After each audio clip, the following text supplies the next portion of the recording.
Assalamualaikum warahmatullahi wabarakatuh. Pada pertemuan kali ini kita memasuki bab 4 tentang sistem pencernaan manusia. Jadi sistem pencernaan manusia adalah proses masuknya makanan sampai dicerna oleh tubuh kita. Nah, sistem pencernaan terbagi jadi dua, ada yang disebut saluran pencernaan dan kelenjar pencernaan. Nah, proses pencernaan sendiri dibagi lagi nih jadi dua, ada secara kimiawi dan fisika. Pencernaan fisika mengubah ukuran makanan, sedangkan kalau pencernaan kimia mengubah struktur zat dalam makanan. Kalau saluran pencernaan itu bagian yang dilalui makanan. Kalau kelenjar pencernaan itu adalah bagian yang mengeluarkan enzim atau zat lain untuk proses pencernaan. Selanjutnya ada organ pencernaan. Nah, untuk organ pencernaan ada rongga mulut terdiri dari lidah, gigi, dan kelenjar ludah di dalamnya. Merupakan tempat masuknya makanan. Makanan dikunyah sampai halus menjadi bolus. Sedangkan kalau kerongkongan itu menghubungkan mulut dan lambung, terjadi gerak peristaltik untuk mendorong makanan. Lambung terjadi proses makanan oleh enzim dan asam lambung atau HCl membunuh bakteri atau kuman juga yang masuk bersama makanan. Lalu di sini ada usus halus, tempat penyerapan sari-sari makanan, usus besar tempat pembusukan makanan, hati dihasilkan cairan empedu, pankreas enzim, anus tempat keluarnya kotoran. Nah, selanjutnya ada proses pencernaan makanan. Seperti apa sih urutannya dari mulut sampai ke anus? Adapun susunannya, ada rongga mulut, lalu ke kerongkongan, ada lambung, terus ke usus halus, kemudian ke usus besar, ke rektum, dan dikeluarkan ke anus. Nah, selanjutnya organ pencernaan kita akan bahas sedikit satu persatu. Rongga mulut tempat masuknya makanan, terjadi pencernaan fisika dan kimia, ada gigi, kelenjar ludah, dan lidah. Gigi berfungsi untuk melembutkan makanan. Nah, di sini ada bagian-bagiannya, ada emel, dentin, pulpa, atau sementrum juga gusi. Nah, emel itu untuk pelindung gigi, untuk pulpa itu memberi nutrisi untuk gigi. Gigi berdasarkan bentuknya dibagi jadi beberapa. Ada gigi seri, fungsinya memotong makanan, itu yang ada depan biasanya. Nah, selain gigi seri ada juga gigi taring, fungsinya untuk merobek makanan. Selain itu ada yang disebut dengan gigi geraham, fungsinya untuk menghaluskan dan mengunyah makanan.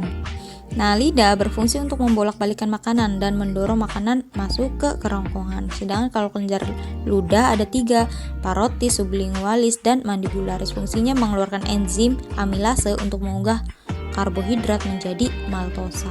Nah, kita masuk ke kerongkongan atau esofagus. Ingat, kerongkongan bukan tenggorokan ya, bukan tenggorokan. Nah, pada kerongkongan ini makanan didorong untuk menuju lambung.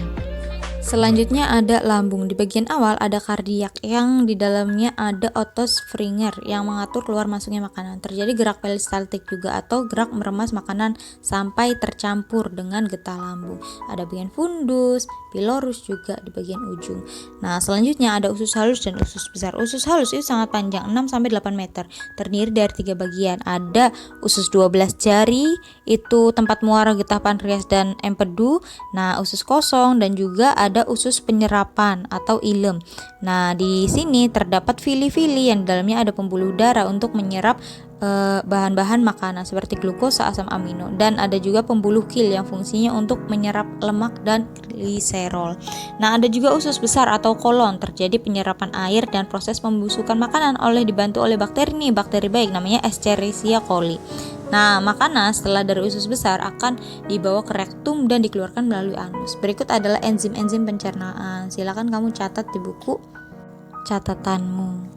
Ini untuk enzim-enzimnya.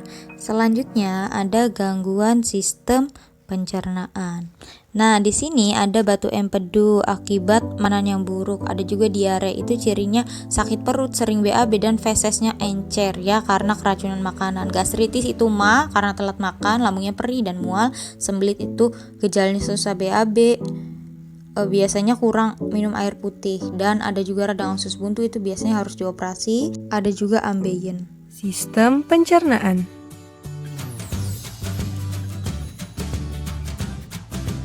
Pencernaan dimulai di dalam mulut. Gigi memotong makanan. Kelenjar ludah menghasilkan enzim yang berfungsi untuk menghaluskan makanan agar mudah ditelan. Lidah mendorong makanan ke kerongkongan. Di kerongkongan, makanan didorong dan diremas agar masuk ke dalam lambung. Proses ini terjadi selama 5-6 detik. Lambung memiliki 3 fungsi: menyimpan makanan selama 2-4 jam, melumatkan dan mencampur makanan dengan aneka enzim dan cairan asam lambung, memasukkan makanan ke usus kecil hingga lambung kosong kembali.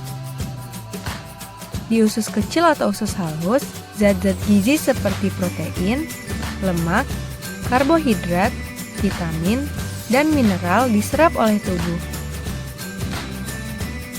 Pankreas menghasilkan enzim, dan hati menghasilkan empedu. Enzim dan empedu itu membantu pencernaan dan penyerapan makanan di usus kecil. Bentuk usus kecil seperti pipa yang berdiameter 3-5 cm. Panjang usus kecil antara 6-8 meter, lebih panjang daripada tubuh kita. Sisa-sisa pencernaan yang tidak dapat digunakan tubuh masuk ke usus besar. Di usus besar, air dan mineral diserap sampai habis. Sisa-sisa itu lalu masuk dan berakhir di anus. Selanjutnya ada makanan dan fungsinya. Nutrisi yang paling utama bagi tubuh itu ada karbohidrat, protein, lemak, dan vitamin. Karbohidrat itu fungsinya sumber energi. Ada 3, polisakarida, disakarida, dan monosakarida. Prosesnya dalam tubuh saat terjadi makan itu amilum diubah jadi maltosa, diubah jadi glukosa. Contoh yang mengandung karbohidrat ada nasi, roti, kacang-kacangan, mie, kentang, ubi, singkong, jagung, dan lain-lain. Pokoknya cirinya yang bikin kenyang. Nah, selanjutnya ada protein. Fungsinya membangun sel dan jaringan tubuh, baik untuk pertumbuhan, mengganti sel-sel yang rusak, penyusun enzim, dan daya tahan tubuh. Proses pencernaan dalam tubuh itu protein diubah oleh enzim menjadi pepton. Nah, diubah lagi menjadi asam amino. Nah, protein dibagi jadi 2, ada protein nabati dan hewani. Nabati itu berasal dari tumbuhan, contohnya kacang kedelai, kacang tanah, dan lain-lain. Kalau protein hewani itu berasal dari hewan, contoh seperti daging, ikan, telur, keju, dan susu. Nah, selanjutnya ada lemak. Fungsinya sumber energi, cadangan makanan, menjaga suhu tubuh, melindungi organ dalam, dan pelarut vitamin A, D, E, dan K. Makanannya mengandung lemak, ada alpukat, coklat, minyak kelapa, telur, ikan, kacang, zaitun, minyak zaitun, susu, dan lain-lain. Kalau konsumsi lemak berlebihan itu bisa menyebabkan obesitas atau kegemukan, bisa juga penyempitan pembuluh darah yang mengakibatkan stroke. Vitamin dan mineral hanya diperlukan sedikit bagi tubuh. Nah, fungsi vitamin membantu mempercepat reaksi zat, membantu pertumbuhan, dan terbagi jadi 2, ada yang larut lemak, itu vitamin A, D, E, K, ada yang larut air, vitamin B dan C. Adapun fungsi mineral membangun sel-sel tubuh dan lain-lain. Contohnya ada zat fosfor, kalsium, dan yodium. Adapun kalau air fungsinya pelarut zat makanan, pengatur suhu, dan pembentuk sel dan cairan tubuh. Kita harus minum air minimal 2 liter. Uji kandungan makanan. Diperlukan reagen atau zat kimia untuk menguji kandungan makanan. Nah, caranya reagen diteteskan pada bahan makanan yang sudah dihaluskan. Di sini ada uji karbohidrat. Nah, untuk mengujinya diteteskan reagen Lugol. Cirinya kalau positif karbohidrat itu biru kehitaman.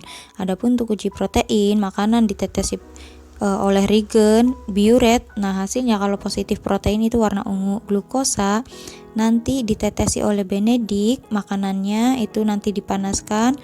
Nah, cirinya akan berubah jadi merah bata. Sedangkan kalau lemak itu dengan kertas buram. Nanti kertas buramnya ditetesi dengan bahan-bahan yang diduga mengandung lemak. Kalau menjadi transparan berarti positif mengandung lemak.